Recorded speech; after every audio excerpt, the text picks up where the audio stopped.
Oh, ladies and gentlemen, welcome on in, ladies and gentlemen. This is on the main card of the UFC 264, ladies and gentlemen. Are you ready for this great matchup here, ladies and gentlemen? It's going to be a good one here coming your way, ladies and gentlemen.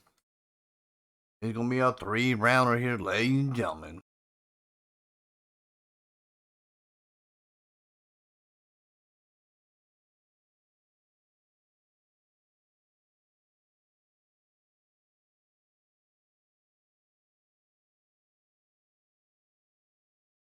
And coming up next, it's a UFC welterweight division matchup.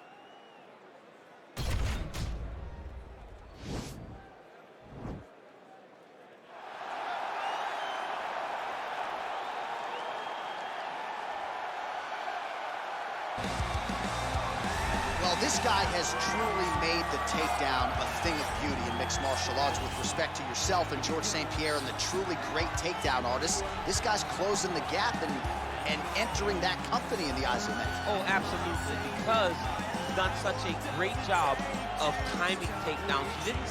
I haven't seen anyone so good at slipping a jab into a takedown since George St. Pierre. Right. He does a phenomenal job of getting from step 1 to step 2 before his opponent even realizes, now he's in on my leg. And if they do get their hips back, immediately he's up into a foot stick, or a headlock, or an inside trip. It's just so many different ways for him to get you to the floor that he will throw every single one at you every single time. And a lot of fighters talk about that wrestling maintenance and how hard it is, right, over the course of a career to continue to drill those things.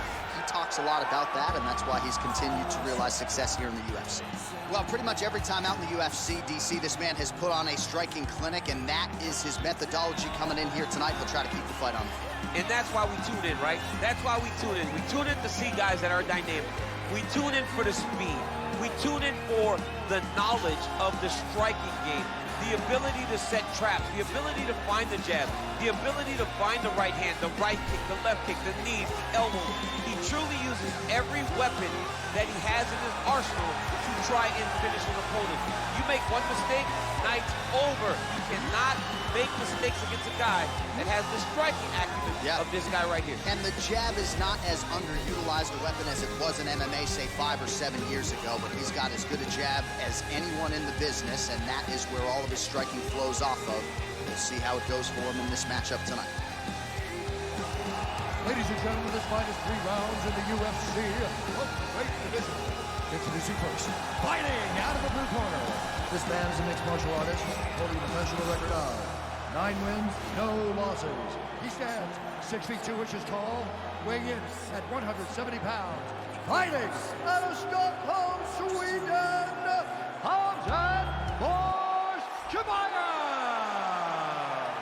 And now introducing his opponent, fighting out of the red corner, a boxer holding a professional record of 18 wins, 6 losses. He stands 6 feet tall, weighing in at 170 pounds. Fighting out of Beijing, China, Li the Leech Jingliang.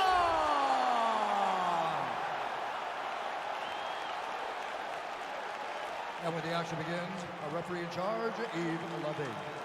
The veteran Yves Levine draws the assignment here. You ready? You ready? All right, so here we go with the start of round 1. I can tell how excited you are for this matchup. Seems to be a striking advantage on one side, but maybe not. This is a big-time fight. It feels like a big moment for both of these guys' careers. Who is going to be able to implement their game plan the best in this matchup between these two big-time athletes? Collar tie. Big punch lands over the top. How's he going to follow this? Rock'em sock'em out of the chute here. All right, here we go, early round 1. We talk about wrestling being a great equalizer in MMA, but length and reach is another one. He's got a great jab. We'll see if he can employ it tonight. You have got to be born with it, right? You don't get taller. When you're a tall guy, you have to understand, make your skill set match your physical abilities. And this guy has done this tremendously. Oh, he postured up there, gained some valuable separation. And now the ground and pound starts.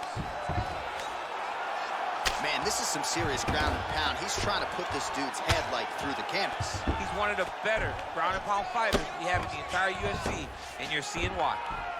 Oh, he's got the ground and pound going now. He's putting him in exactly the positions he needs to be in right now. He's able to relax here, and he understands, being a veteran of so many fights, that as long as he's on top, he's winning. He feels like he's winning here. Oh, that'll work. Ground and pound strike is good. Back him out now. Thought about a choke, instead flattens him out. And now he's got a lot of options offensively, champ. Yeah, he's got all the options available to him. Now he just has to get all that hip pressure into his opponent's back and just start raining down ground and pound.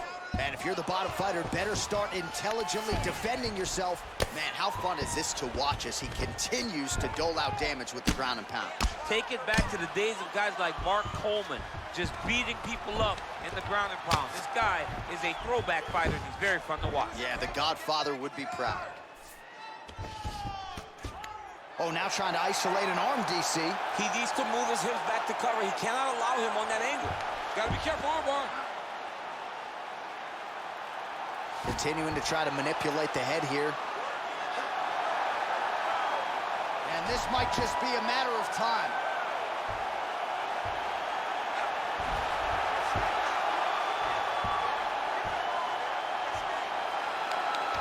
Oh, that's going to do it in a quick tap from there as he gets it done by submission. He got the arm straight. He got the pressure with his hips to force his opponent to tap, and he wins the fight.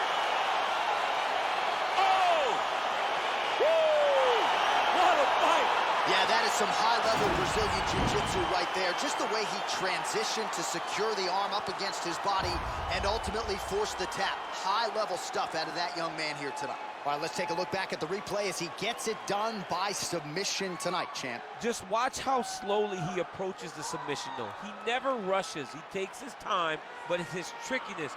It's his ability to trick people into going to the floor with him that puts them in danger and finishing fights. So there he is, your winner by submission, and that's exactly how you put the rest of this division on notice. Looks like this guy could be a factor moving forward in this division.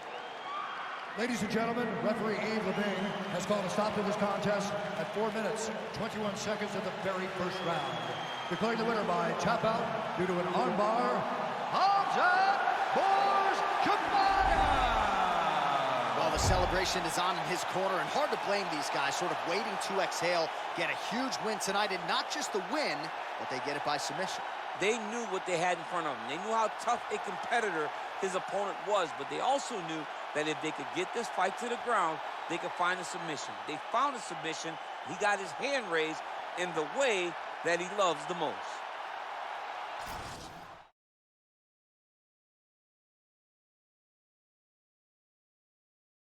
What a great win, ladies and gentlemen. If you like what you see here on the Fight Channel on YouTube, ladies and gentlemen, go ahead and smack that subscribe button, ladies and gentlemen. We're going to put more out like this, ladies and gentlemen. More great action here from the UFC and our wrestling show, ladies and gentlemen.